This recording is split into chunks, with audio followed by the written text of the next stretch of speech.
YouTube channel में हम आपके सामने मुखातिब हैं। जैविक अणु कक्षा 11 के लिए है। जैविक अणु कक्षा 12 में, क्लास 12 में भी रसायन विज्ञान में जैविक अणु है। यदि चाहेंगे तो कक्षा 12 वाले भी केमिस्ट्री वाले पढ़ सकते हैं, लेकिन विशेषकर कक्षा 11 के लिए जैविक अणु बताया गया। जैविक अणु की अगर हम परिभाषा देखें या जानना चाहें तो जैविक अणु ऐसे अणु जो कि जीव की संरचना, शारीरिक संरचना में भाग लेते हैं, उन्हें हम जैविक अणु कहते हैं। जैविक अणु कितने होते हैं? कार्बोहाइड्रेट, प्रोटीन, फैट और विटामिन। आज हम कार्बोहाइड्रेट के बारे में बात करेंगे। कार्बोहाइड्रेट का मतलब है कार्बन, हाइड्रोजन और ऑक्सीजन से मिलकर के जो तत्व बने हुए होते हैं, जो एलिमेंट बने हुए होते हैं, जो यौगिक बने हुए होते हैं, तत्व न कह करके हम यौगिक कहते हैं, उन्हें हम कार्बोहाइड्रेट कहते हैं। यौगिक का शाब्दिक अर्थ है कि तत्वों के निश्चित अनुपात में मिश्रण को जो है हम यौगिक कहते हैं। अब हम कार्बोहाइड्रेट सीधा कह सकते हैं कि hydrate of carbon, hydrate of carbon. अगर हम हाइड्रेट ऑफ कार्बन कहें, यानी कि कार्बन के हाइड्रेट को कार्बोहाइड्रेट कहा जाता है, तो अतिशयोक्ति नहीं होगी।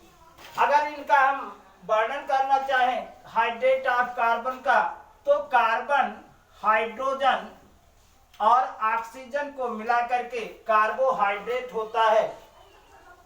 और इनका जो अनुपात होता है यौगिक का, वो 1:2:1 का होता है, यानी CnH2n और ON, n number of the molecule of carbon, hydrogen and oxygen.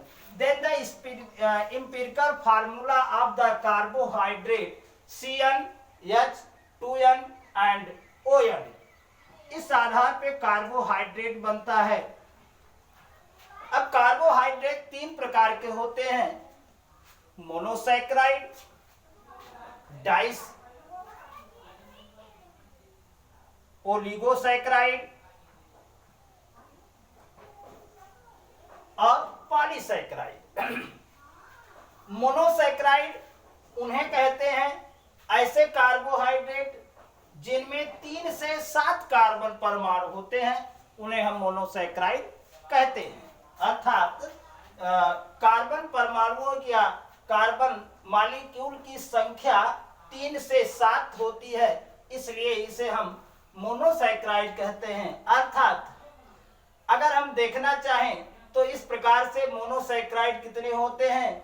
ट्राइओजेज, इनका अगर हम सूत्र देखें तो C3H6O3, टेट्रोजेज C4H8O4, पेंटोजेज C5H10O5, हेक्सोजेन C6H12O6, हेप्टोजेन C7H14 and O7। इस प्रकार से ट्राइओजेन, टेट्रोजेन, पेंटोजेन, हेक्सोजेन और हेप्टोजेन, अर्थात ये सरल शर्कराएं हैं। मोनोसैकेराइड सरल शर्कराएं हैं।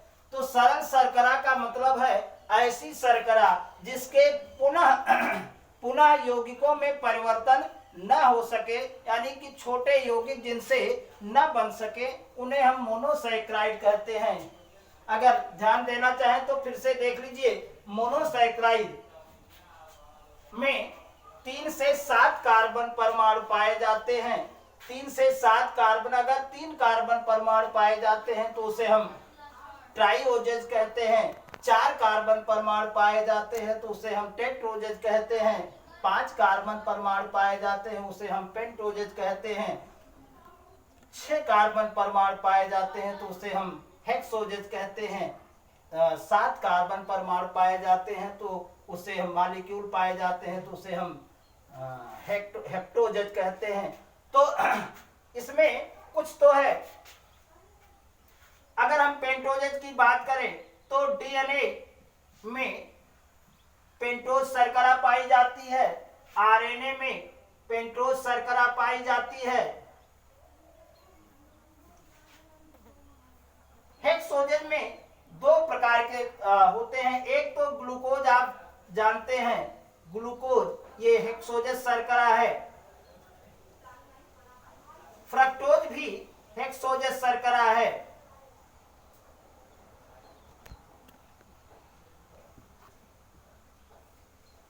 और ये सीधा हेप्टुलोज ये हेप्टोजेन शर्करा है।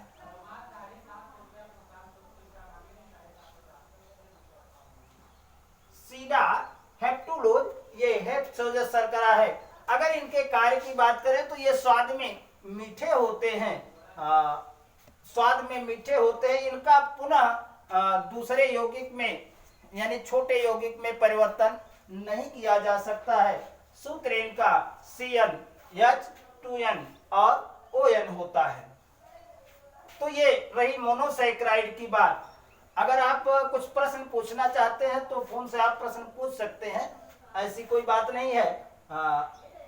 कोशिका न पढ़ा करके हम जैविक अणु पढ़ाते हैं। जैविक अणु के समाप्त होने के बाद हम कोशिका कक्षा 11 में भेजेंगे और पढ़ाएंगे। अब मोनो का मतलब आप जानते हैं, मोनोसैकेराइड। आता है ओलिगोसैकेराइड। ओलिगो का शाब्दिक अर्थ होता है फ्यू। ओलिगो अर्थात फ्यू यानी कुछ मोनोसैकेराइड मिलकर के ओलिगोसैकेराइड बनाती हैं।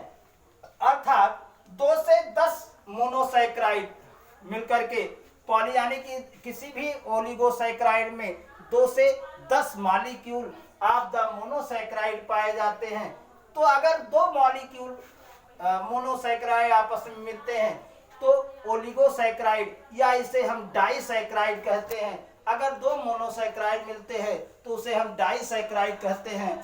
3 मिलते हैं तो उसे हम ट्राइसैकेराइड कहते हैं। 4 मिलते हैं तो उसे हम टेट्रासैकेराइड, पेंटासैकेराइड, हेक्सासैकेराइड, हेप्टासैकेराइड, ऑक्टासैकेराइड, इस प्रकार से 8 प्रकार के मोनोसैकेराइड। अगर 2 मिलते हैं, जैसे मान लिया एक मोनोसैकेराइड मिला C6H12O6 और C6H12O6, तो क्या बना आप देख रहे हैं, बन क्या रहा है C12H22O11 और H2O एक अणु जल का वियोजित होता है। अर्थात जब 2 मोनोसैकेराइड आपस में मिलते हैं तो एक जल का अणु निर्गत होता है, वियोजित होता है। तो इस आधार पर जैसे जैसे मोनोसैकेराइड आपस में मिलते रहेंगे वो जल के अणु वियोजित होते रहेंगे। मोनोसैकेराइड भी स्वाद में, ओलिगोसैकेराइड भी स्वाद में मीठे होते हैं। ये 2 या 2 से 10 तक मोनोसैकेराइड मिलकर के बने हुए होते हैं। तो कुछ ओलिगोसैकेराइड जैसे मान लिया चीनी, ये चीनी बन गया, शुगर जिसे कहते हैं, तो ओलिगोसैकेराइड है। तो इस तरह से हम जान सकते हैं कि 2 से 10 मोनोसैकेराइड मिलकर के ओलिगोसैकेराइड का निर्माण होता है। अब आता है पॉलीसैकेराइड। पॉली का मतलब होता है मेनी। पॉली का अर्थ है मेनी, अर्थात बहुत से मोनोसैकेराइड मिलकर के ओलिगोसैकेराइड का निर्माण करते हैं। ओलिगोसैकेराइड बहुत से मोनोसैकेराइड मिलकर के पॉलीसैकेराइड का निर्माण करते हैं। हमने आपको बता दिया कि पॉली का मतलब होता है मेनी, अर्थात इसमें 10 से 10,000 से 15,000, 10,000 से 10 से 10,000 तक मोनोसैकराइड आपस में मिले रहते हैं। दो प्रकार के जो पॉलीसैकराइड होते हैं, एक तो होमोपॉलीसैकराइड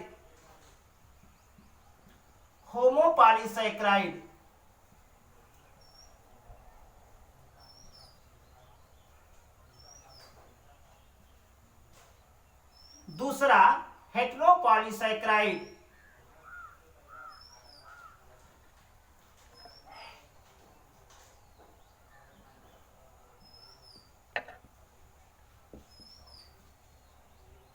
अब होमोपॉलीसैकराइड में समान जो है मोनोसैकराइड के अणु मिले हुए होते हैं। हमने बताया है पॉलीसैकराइड में 10 से 10,000 तक मोनोसैकराइड मिलते हैं, तो होमो में समान मोनोसैकराइड मिले हुए होते हैं, जैसे सेलुलोज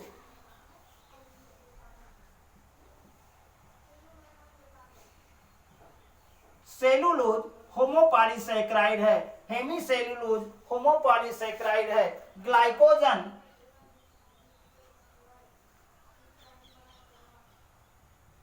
होमोपॉलीसैकराइड है। हेटेरोपॉलीसैकराइड जब दो विभिन्न प्रकार के मोनोसैकराइड आपस में मिले हुए होते हैं तो उसे हम हेटेरोपॉलीसैकराइड कहते हैं, जैसे काइटिन, ये हेटेरोपॉलीसैकराइड है।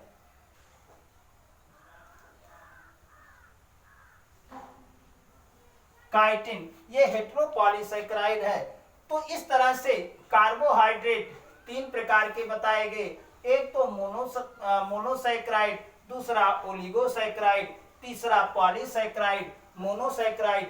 पहले कार्बोहाइड्रेट के बारे में बताया गया कि ये जैविक अणु है, इससे जो है ऊर्जा मिलती है, हाइड्रेट ऑफ कार्बन कहते हैं। मोनोसैकराइड में 3 से 7 कार्बन परमाणु पाए जाते हैं। इसका जो सूत्र होता है CnH2n और ON होता है। मोनोसैकराइड में 3 से 7 कार्बन परमाणु अर्थात ट्राइओजेन, अगर 3 कार्बन परमाणु पाए जाते हैं टेट्रोजेन, अगर 4 कार्बन परमाणु पाए जाते हैं पेंटोजेन, यदि 5 कार्बन परमाणु पाए जाते हैं हेक्सोजेन, 6 कार्बन परमाणु पाए जाते हैं हेप्टोजेन, 7 कार्बन परमाणु पाए जाते हैं।